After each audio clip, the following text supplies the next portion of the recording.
So viewers మనతో పాటు ఇప్పుడు ఉన్నారు విఏ రెడ్డి గారు. జనరల్గానే ఎన్నో అవార్డులను సొంతం చేసుకున్నటువంటి పర్సన్. చిన్ననాటి నుంచే ఆర్ట్ అంటే మక్కువ ఆయనకి. ఎన్నో ఆటలను వేశారు ఇప్పటి వరకు కూడా.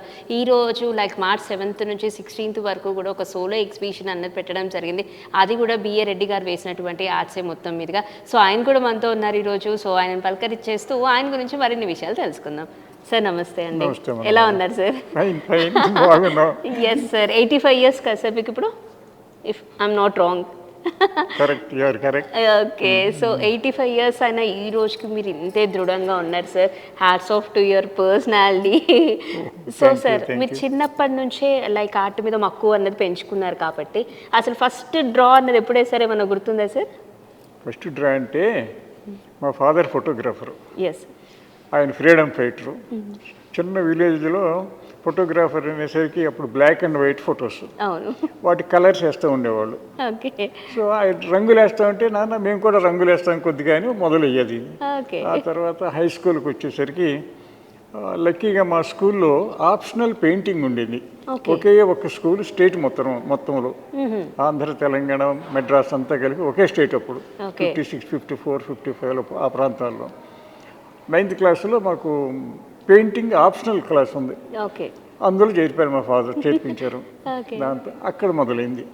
ఒక 3 సంవత్సరాలు అక్కడ నేర్చుకున్న తర్వాత ఇక్కడ మాకు ఆర్ట్ కాలేజెస్ లేవు ఆ రోజుల్లో. ప్రైవేట్గా వేణుగోపాలరావు గారని మా గ్రామానికి దగ్గరలో ఒక 10 కిలోమీటర్లు ఉండేవాళ్ళు.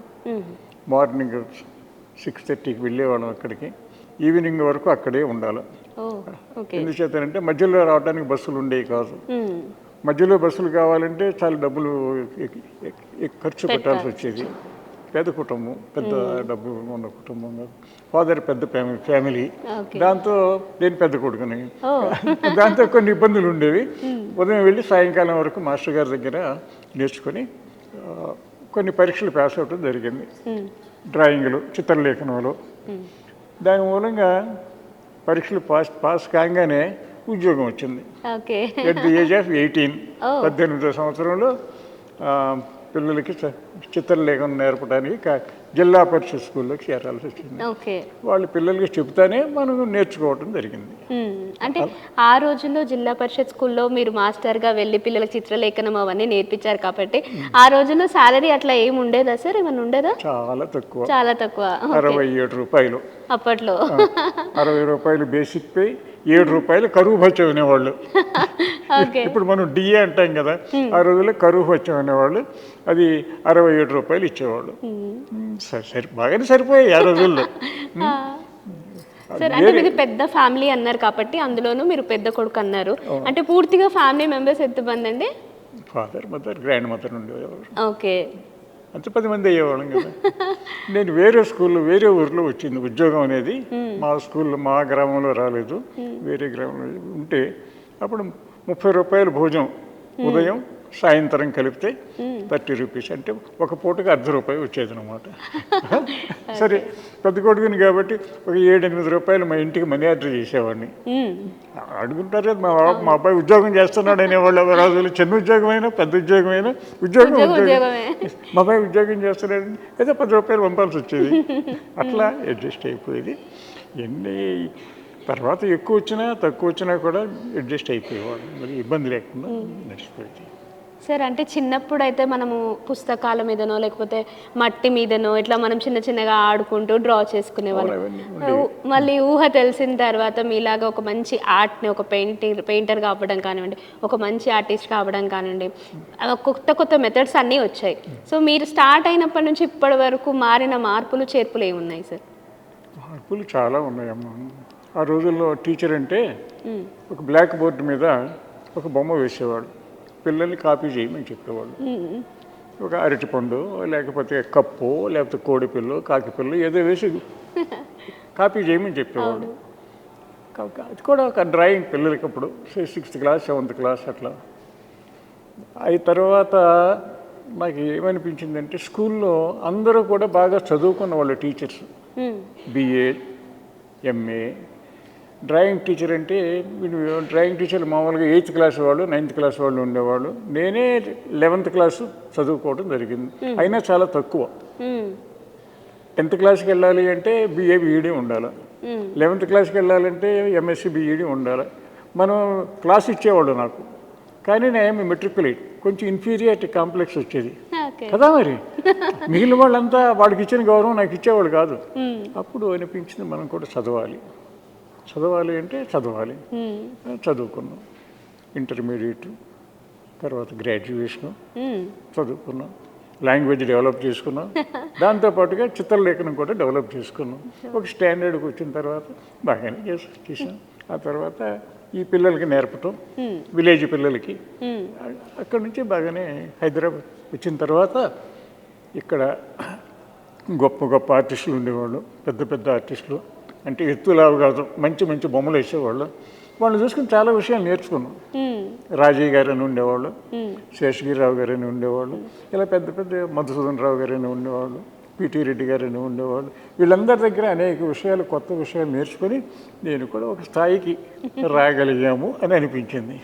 ఇప్పటికి కూడా నేను స్టూడెంట్ని, నేర్చుకో ఉంటాను, నిత్య విద్యార్థి అంటారు. నిత్య విద్యార్థిని కాబట్టి కొన్ని బొమ్మలు వేయడానికి అవకాశం కలుగుతూ ఉంది.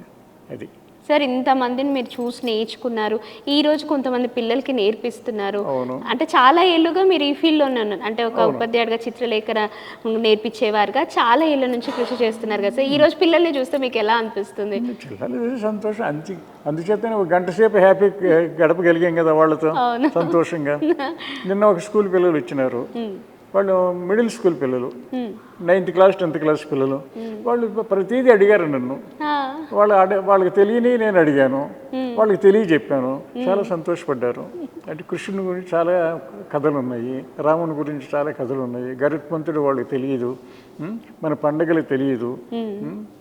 ఆ రకంగా హనుమంతుడు ఎవరి భక్తుడు, హనుమంతుడి వానర సైన్యం ఉండేది, వానర సైన్యం కూడా రామభక్తులే.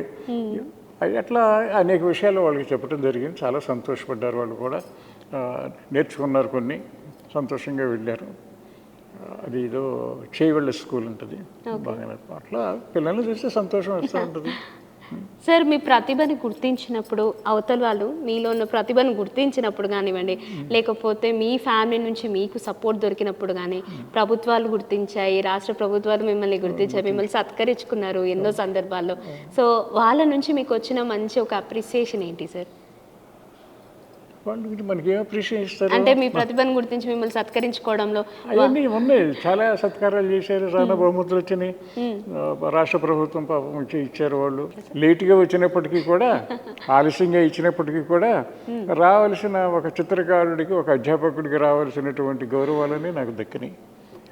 అందరికంటే ఎక్కువ గౌరవాలు నాకు దక్కినాయి. ఓకే, అంటే లేటుగా వచ్చింది అని మీరే అంటున్నారు ఇప్పుడు. సో ఎప్పుడైనా బాధపడ్డారా? ఇన్నేళ్ళైనా నడుస్తూ ఉంటుంది. చాలా అవార్డులు ఇవ్వటంలో కూడా చాలా పాలిటిక్స్ ఉంటూ ఉంటాయి. నేను ఎవరిని దగ్గరికి వెళ్ళి అడిగేది నా శక్తి లేదు, నా పద్ధతి కాదు అది.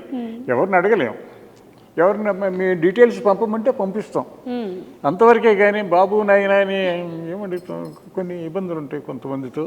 అంటే నాకుండే ఇబ్బందులు నాకుంటాయి, అందుచేత నేను ఎవరిని దగ్గరికి వెళ్ళేది లేదు, అందుచేత లేట్ అవుతూ ఉంటుంది. కనుక కొంచెం ఆలస్యం అయ్యి, కానీ రావాల్సిన ముగ్గురు ప్రెసిడెంట్, భారత ప్రభుత్వ ప్రెసిడెంట్ల దగ్గర వాళ్ళు ఇన్వైట్ చేసి అవార్డులు ఇచ్చారు. మరి మీరు ఉస్తాద్ బిస్మిల్లా ఖాన్ విన్నారా పేరు?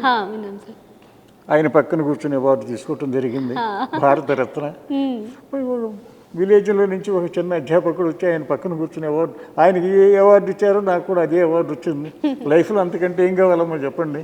అలాంటి చాలా అకేషన్స్ ఉన్నాయి. కనుక ఎక్కడ నిరాశ లేదు, లైఫ్ అంతా చాలా చక్కగా గడిచిందని చెప్పుకోవాలి, పిల్లలతో ఉండటం మూలంగా.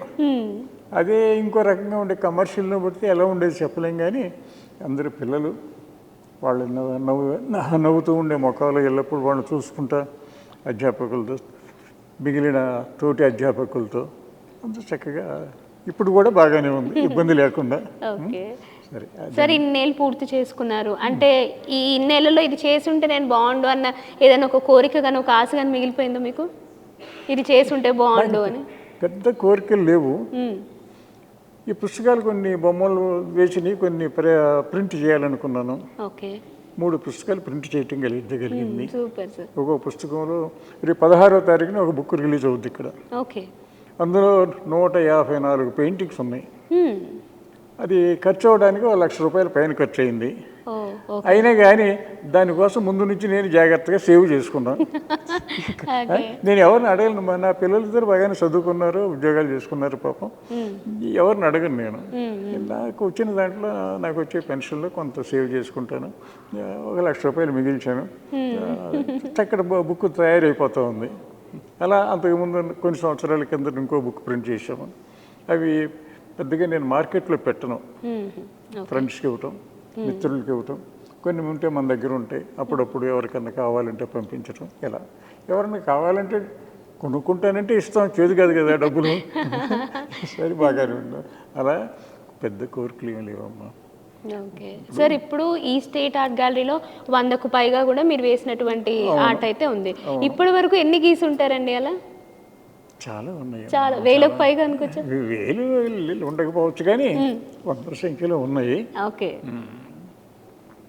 ఇవి కూడా గత 2 సంవత్సరాల నుంచి 3 సంవత్సరాల నుంచి కొంచెం ఎక్కువగా గీయటం. అంతకుముందు మధ్యలో వేరే పిల్లల యాక్టివిటీస్ అయ్యి ఉండటం మూలంగా ఎక్కువ కాన్సన్ట్రేట్ చేయలేకపోయినాను. కేవలం పెయింటింగ్ మీదే కనుక మనం గురి పెట్టినట్టు ఇంకో రకంగా ఉండేదేమో చెప్పలేను. పిల్లలు మన హాఫ్ ద టైం పిల్లల కోసం వెళ్ళిపోతూ ఉండేది, కొంత టైం ఈ పెయింటింగ్ కోసం రోజు 2 గంటలు వర్క్ చేసుకుంటా. Early morning 6 o'clock to 8 o'clock చాలు. మిగిలిన సమయం అంతా అటు ఇటు కాలక్షేపం జరుగుతూ ఉంటుంది. Life is happy. చాలా. Please subscribe to the channel and download the Politicos app from the links in the description.